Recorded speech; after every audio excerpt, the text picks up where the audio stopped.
Good morning, everybody. Welcome back, Brew Crew, to another episode of All Things Considered. I really can't stand doing these early shows, but I said I was going to do them at 7:30, so here I am. It's usually difficult to get everybody, up and on board and watching because it's just me rambling, and I do that often. So, thanks to everybody that's tuning in. As always, support USARK. I am a bronze member. And I feel like at this point, if you're keeping reptiles in any way, shape, or form, you almost have to support USARK. They're the only really, really lobbying body that we have that, fights for our rights as reptile keepers. And we see countless times, we'll get the USARK email blast, and another state is, oh, we're going to, tax each animal that you have, or we're going to ban this, ban that. In certain cases, if we have been irresponsible about it, I get it, right? You don't want to be selling alligators or whatever to people that don't know what the heck they're doing. So, I mean, from one aspect, I do get that, but don't penalize us that are doing it the right way. All right, let's see who's here. We got Stan, of course, as always, he's first.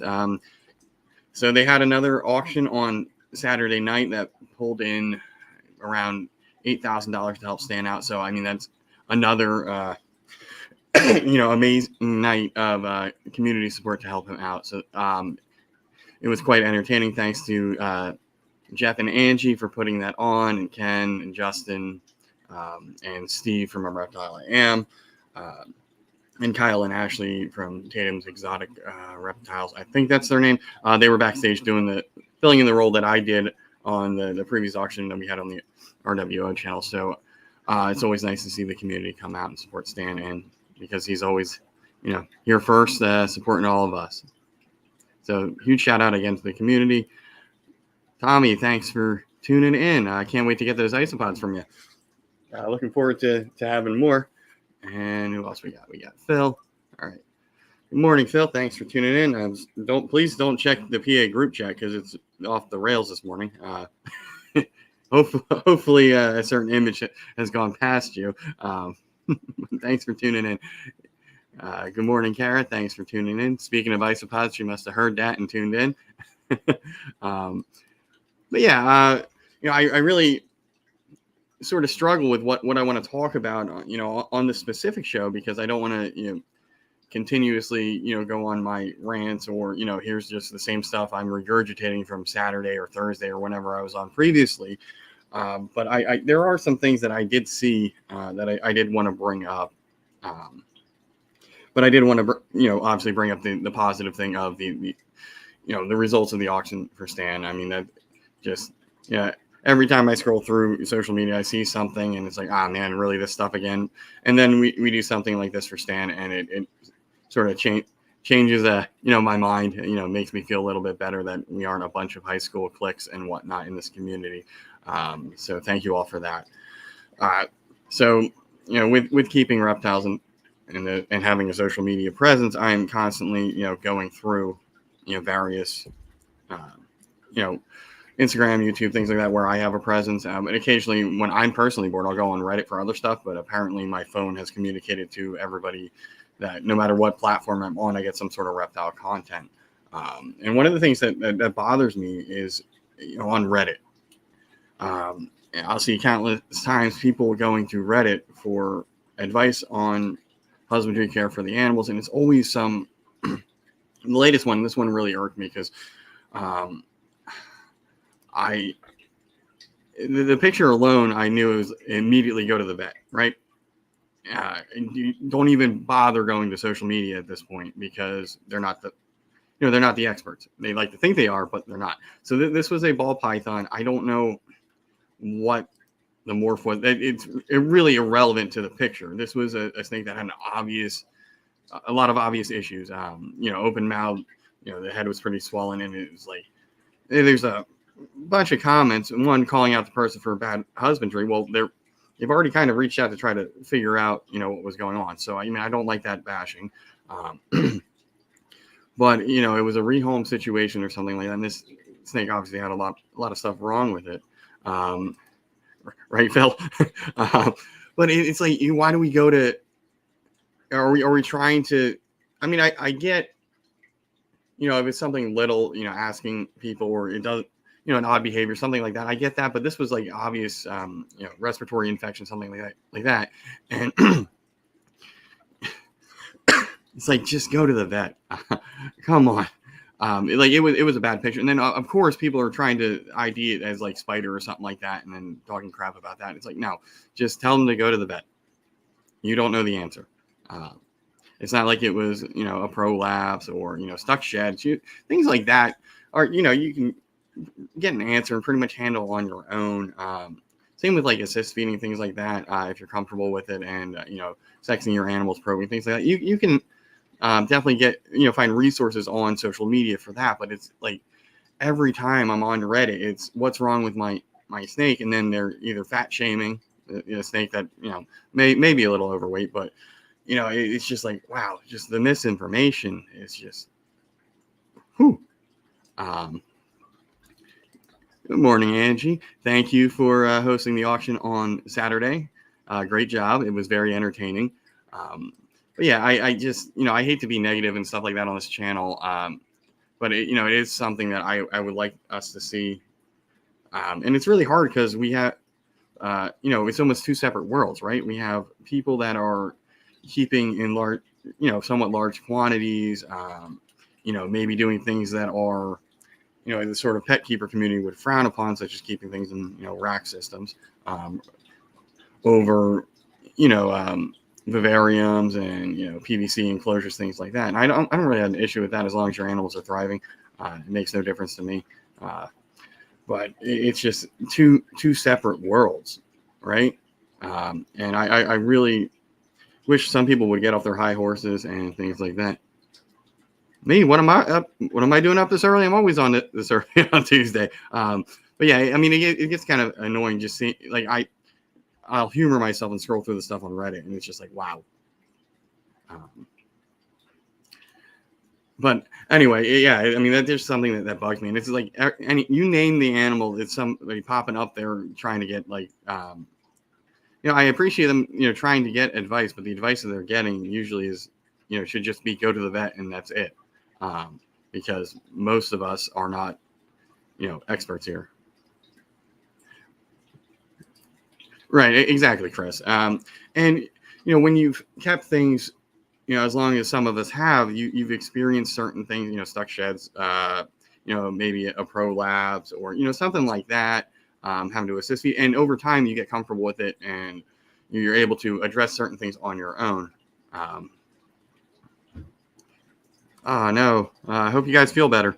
But yeah, it's just, I don't know, it bugs me. And then, even on some of the Facebook group, you try to, move an animal or something like that. And it's like, you always have people. Now, I know we're rehoming on Facebook because we can't sell the animals directly through there, but, you always have people that are just, want whatever you have much, much cheaper.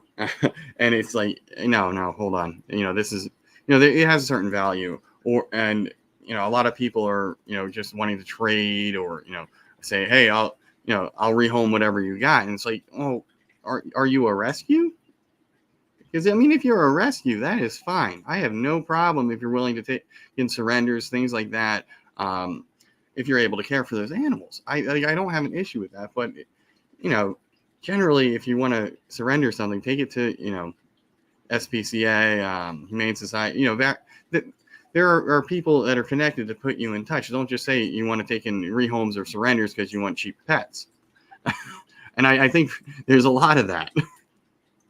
And that sort of stuff bugs me. It's like, some of these things you're not going to get for cheap, or there is some sort of value. And for me, I'm never going to take in somebody else's problems. It just bugs me because I don't want to jeopardize what I have going on here by bringing in animals that I certainly could take care of, depending on the species and if I have familiarity with them. But I don't want to bring them into where I have money invested.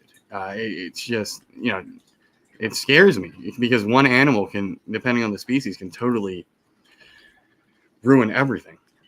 So, I'm really, really picky, and I don't know, it just bugs me that people are trying to, pull one over on you, right? We got enough of that crap. Just stop the scamming, stop the, trying to get stuff at a discount. Most of us in this market, just ask us. I mean, if you honestly, I have 2 pastels here that I'd be happy, if you just paid for shipping, or, I can do $20, locally. I have no problem. I'd like to move those animals. I like to see them go to a good home. Even if they're just pets, things like that. But yeah, just some of the stuff on social media, it just bugs me when it comes to, our clicks and things like that. And various platforms seem to, gravitate one way or another. I think Reddit and Facebook, there tends to be a lot of garbage, a lot of misinformation, a lot of keyboard warriors, things like that. And it's just like, stop. And I'm on Instagram and YouTube. If you don't like my stuff or what I'm doing, don't follow me, don't watch, swipe past. It's not that big. I'm not going to be offended. But I do get annoyed when you come out of nowhere to comment on something, and it's like, well, why'd you even comment? Just, it's like, if I'm doing something wrong, I get it. But if I'm not, you're calling it a snake that's building follicles obese on me when it's not. Stuff like that. Just stop. You don't like it, don't watch, don't comment.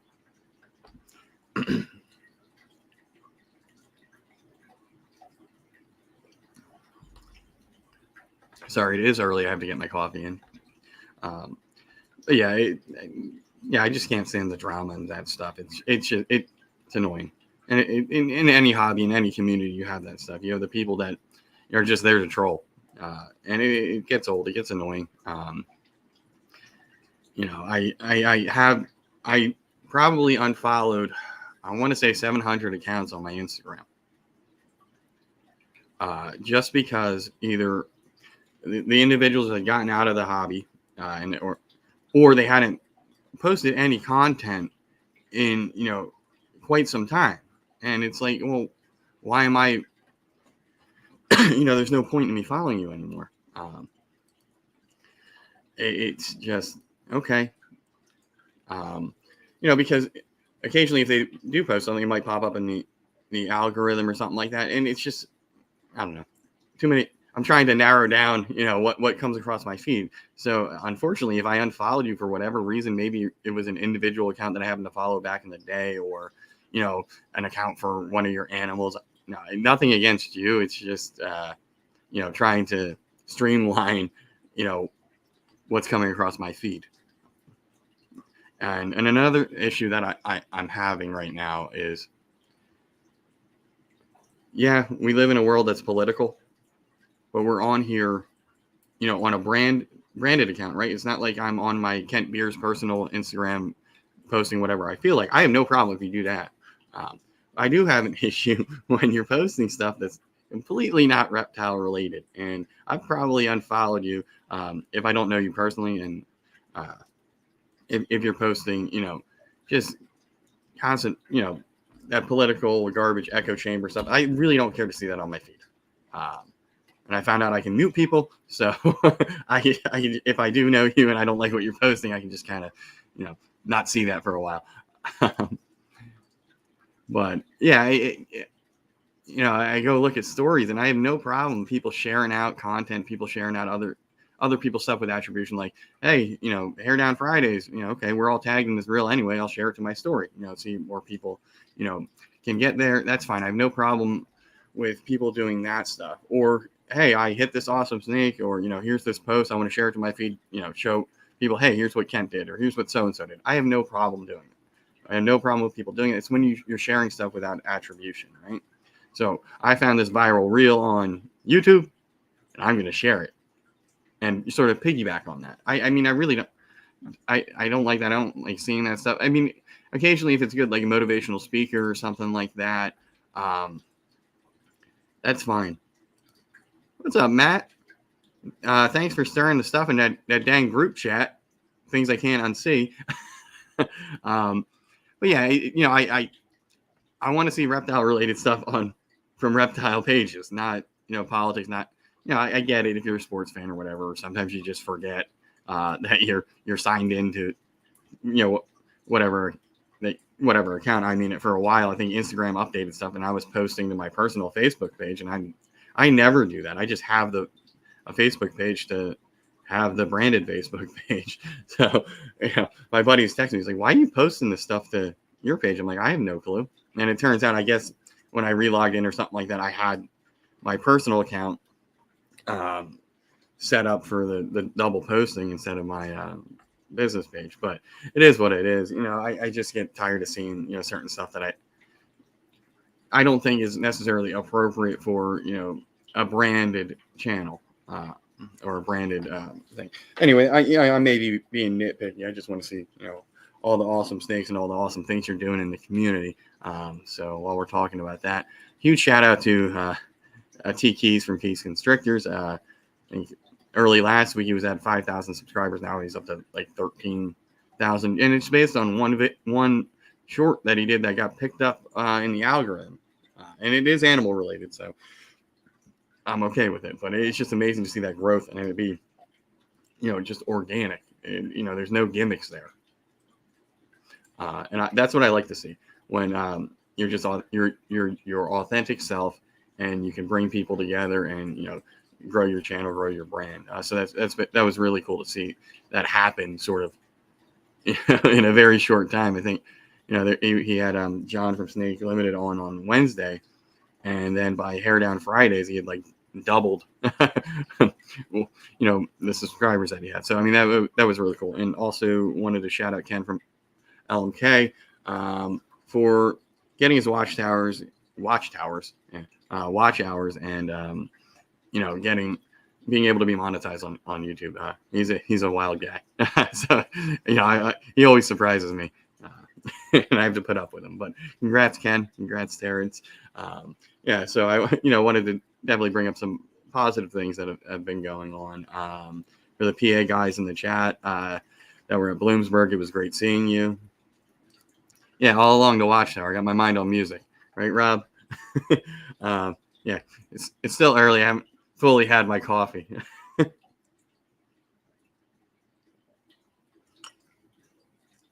right, I think I missed Don. I know I brought him up, but thanks for tuning in. I try to. I want to keep things positive, but there are also certain things that I do feel like I have to address. And again, most of the stuff's just my opinion. What you do with it, I could care less. And we have to get to a point where we're, not really offended about, comments that we get or stuff that we see. It's just swipe past it. It's not that big of a deal. We have this thing where we have our little clicks about certain projects, things like that. And a lot of it's a personal opinion, but there is also like a business aspect to it. So you have to look at what's being made in abundance, what's not being made in abundance, and what works together and find your sort of road. So we're not all producing the same thing. I don't like anything Xanthic because, it doesn't fit my color palette. I like I like contrast with color. So, DG, some of the stuff that I picked up, I really like. I like what Hypo does. I like the colors and, contrast and pattern, not necessarily like removing the color from an animal. It doesn't do it for me. And again, they may look great. It's just not my thing. I don't need another recessive. So, not talking crap on it. If you're working it, you guys can fight amongst what line of Xanthic is the best. I have no skin in the game. So I really don't care. And if you make something cool, I will definitely support you in making that cool animal. But we do it with a lot of things, like especially like pastel. Pastel still works in combos. I'm sorry that you are working it where you get, a clown combo that you don't like. But I have a clown combo with pastel and 2 other codoms, and it actually looks pretty good. So it's just how you mix the ingredients. Set yourself up so if you don't have the potential to hit just a pastel clown if that's in the pairing. Pair something that's an Axe like Super. So if you do hit a pastel, at least you got one of those other ones, like, maybe Yellow Belly, Gravel, something like that, where, it's not just, a pastel. And, for whatever reason, pastel clowns everybody hates them. I don't have an issue with it. I even don't have an issue adding something with pastel. If the other things work in a project, because the chances are I might hit that pastel, but it's not guaranteed unless, of course, it's a super pastel. Then, obviously I wouldn't use that in certain projects. But it just bugs me that we all hear, one person will say something, and then we all follow suit. And if you listen to what some of these people are saying when they're giving you advice and they're offering advice, it is not necessarily follow them.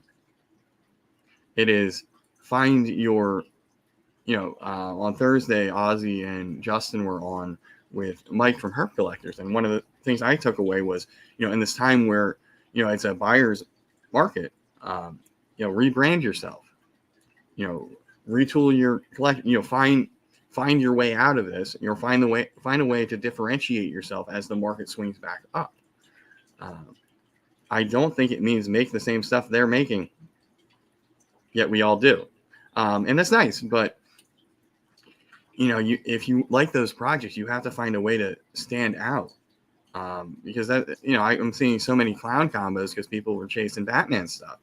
And if you're just trying to make single gene Batman or single combo Batmans right now, that's cool. If you want to, make one to hold back, something like that. But, from a selling standpoint, it's just saturated. So make it different. I don't want to, again, I don't want to rag on projects, but, you have to walk your own path, find things that work for you. And I get it.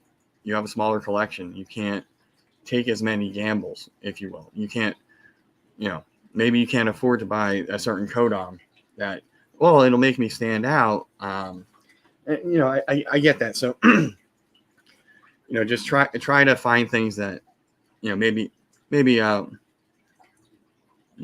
one extra Kodam, can change a whole project. So if it's not worked too heavily, try that. You might get lucky and hit that.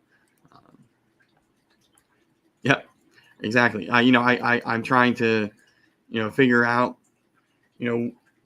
what can I add to sort of stand out?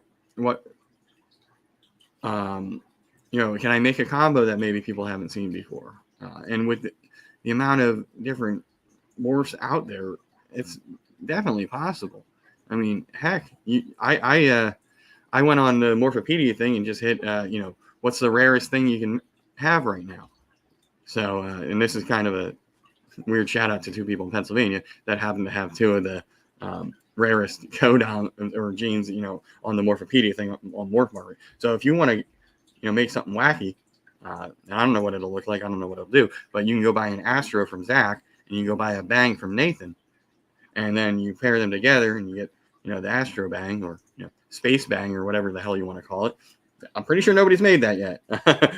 But yeah, and if it looks awesome, then, all right, it's going to fuel interest in those projects. And those guys are, notorious for limited releasing stuff. So, it's just try to, be a little different. I added Red Stripe in, Red Stripe in something for those that don't know what I picked up on Saturday. But I do want to make a video with those two pickups. So, I don't want to spoil it. I did do a short on it if you want to see it. So I kind of already spoiled it, but it's finding, stuff that you don't have in your collection, in your racks. I added GHI.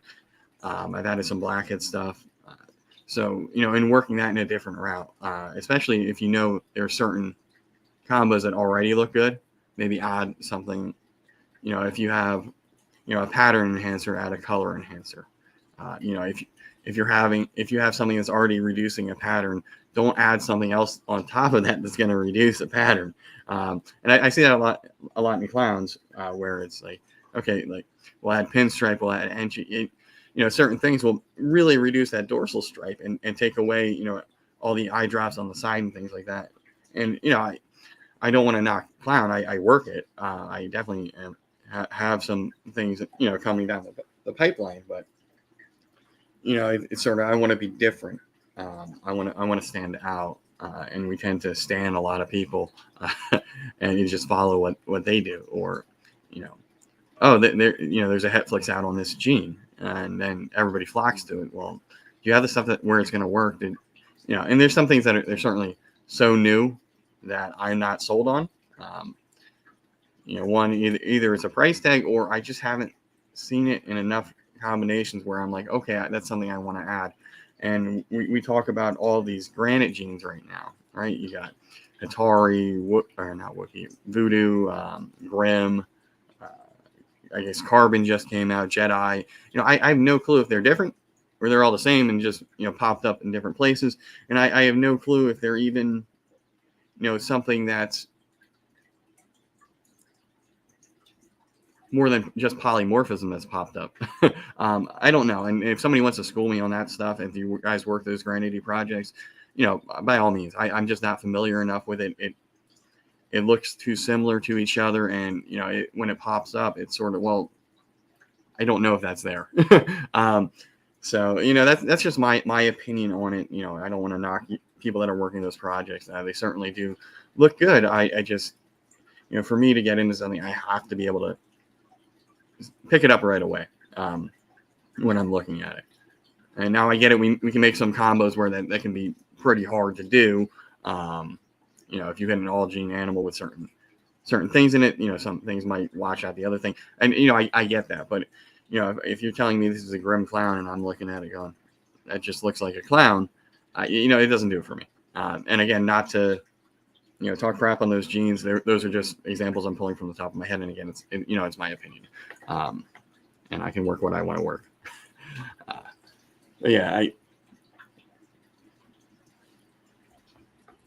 Yeah, exactly, Chris. Find out if they're all the same, if they are different, things like that. And I'm really happy that we're starting to expand the shed testing. Now I don't want to get to the point where it's like, with dogs type of thing. I think we have a lot of things that pop up in collections and we're all quick to name it before we actually, know what it is, know what it does. I get one thing where you import something and then somebody else imports something and then that pops up. I get that stuff happens, but, you could have one of these granite genes that, piggybacked on something where nobody saw it. And then, and then I must have this here. And, it's like, for me, I have a clown that could be Blade. I don't have it even listed in Husbandry Pro yet until I pop out a Blade. And it's another one where it's hidden. And if it's not in the pairing, right? I got one of those from you. I picked up a leopard spot nose girl from Chris that has a crazy ringer. I'm not even listing it as possible hepide. I might get it shed tested, but it does have that crazy line of leopard, but or the stripy line that can be het for pied. But based on my conversations with Chris here, he never knew of pied being in the pairing, so it's not there until it's there, and that's usually how I do things. I'm not gonna grab a snake and be like, oh well, this looks like it could have that until I prove it out. I'm not gonna sell it. Pause. Technically everything I produced in my first clutch was possibly het lavender, but the male that sired it is a 50%. So chances are he's not even at lavender, right? So me calling that stuff pos lavender as well is a little ridiculous. And I think, we have a tendency to do that or get excited or, things like that. Now, I have no problem. Some people sell stuff as like a plus or pos yellow belly, something like that, where there's a chance that it wasn't the pairing. We just can't ID it. I might be making some bells plus stuff this year. They're going to be at least, pastel, but they could have leopard in there as well. So if I do produce them, you get one from me, you might get lucky, you get some more stuff in your bell. But some things are just hard to identify, especially when you're hitting that acts like super. That's like an all white snake, and the other things in the combos don't come through. But I don't want to sell anything unless I know, or there's a possibility because it was in the pairing. And that makes sense. And it can happen when you have certain animals where the belly could be washed out, so you might not see a yellow belly, or things like that. I get that, but we just want to be honest. We don't want to grab a quick buck, right? Yeah.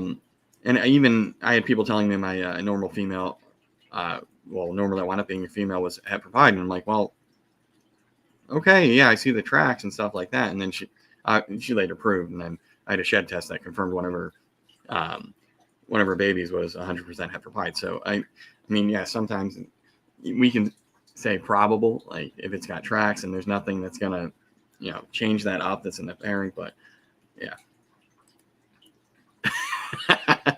All right, Rob. Yeah, it's like, yeah, we all want.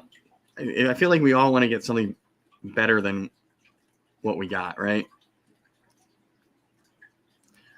Right. Yeah. Prove it out. Bafo, breed and find out. I'm gonna find out if there is blade in this clown. Maybe. He could never throw a blade, and could very well be blade. So it's just stuff like that. I wish we would prove these things out instead of looking at something and maybe getting some wishful optimism that there's something else. I mean, sometimes you do get lucky and somebody missed something when they sold you an animal, and it's like, oh well, okay, this came out of nowhere. Great, sweet. Like if it's a hidden het that just sort of nobody tested for, nobody paired it, and it just sort of carried along down the lineage tree. Yeah, I mean, I've seen people pair double hets to double hets and come out with a triple. It's like out of nowhere, and it's like, okay, that's cool. But it's not like they knew that. It just sort of happened. So yeah, I think we all want to have the next best thing, and some of us that are a little bit newer, we get excited when we see something that's sort of not what we've seen before, or an example of a combo that's not what we've seen before, and we tend to think that there's something else in there. And sometimes that's the case. Sometimes stuff pops up, but prove it out. And don't DM everybody, hey, what do you think is in this? At some point, you're going to find somebody that's going to give you, the answer you want to hear. And I think we have a tendency to do that a lot. But yeah, I think with the genetic testing, the shed test, I think that's going to be really helpful to sort of scale down, the various morphs and genetics that we do have in ball pythons, because there's so many, and it's to the point where it's ridiculous. And there's some stuff there that there's none available. Nobody's posted or sold anything in 5-6 years. So I really don't know if that's actually a project that's still being worked or if it's anything. So kind of get that off the morph market. Sorry if you work those projects, but it is what it is. It just is it a gimmick? Is it polymorphism? I don't know. I just want to see some more clarity. If we have 7 things that are all the same thing with 7 different names, it gets rather annoying. Then it's a branding thing. If which bigger breeder has whatever project, and then it's all the same. We saw Hurricane and Trick and Blitz are all dang same. So I would just like to see get some clarity on all that stuff, because on my end it's annoying where if there's one gene that's, let's say, $2,000, but another one that's 500, and they're the same damn thing but just with a different name, and I don't know that, obviously I'm going to buy the less expensive one if it's the same thing. I don't really care about the name or who named it or whatever. So I mean, it just, hopefully in the future we can, as we shed test these things and figure this stuff out, we can sort of have a better idea on what's going on. And I've even looked at stuff on Outback to get a dink or something like that maybe down the road, and it's like, okay, this one looks yellow belly. They're saying it could be yellow belly something. You know what I'm going to do the second if I buy that snake and it comes here? I'm getting it shed tested. Because for all I know, it's just a different line. I'm not going to call it anything. Okay, here's a yellow belly, right? It already exists. So I think we have a tendency to do that. We see something pop up or something slightly different or whatever that could be similar to something else, and we just go with naming it. But all right, this is a long one. So with that being said, I actually do have to go to work. And one of the downfalls of doing this at 7:30 when you start work at 8:30 and you have a little bit of a drive. But anyway, thanks to everybody that's tuned in. I think we got up to 10 people. That's usually pretty good for my my Tuesday morning show. Thanks again for tuning in. I don't know if I'm going to have a guest on Saturday. I'm going to try to get one. But on the 17th, I have Nikki and Kurt from Irresistibles on. So finally another interview show. It's been a while. I've done most of these panels, but I'm going to try to get somebody on this Saturday. I will be on the RWO show on Thursday at 9, and I believe it's on Pressure Python's channel. But stay tuned for the social media stuff. You post about that. Thanks for tuning in. I'll see you next time.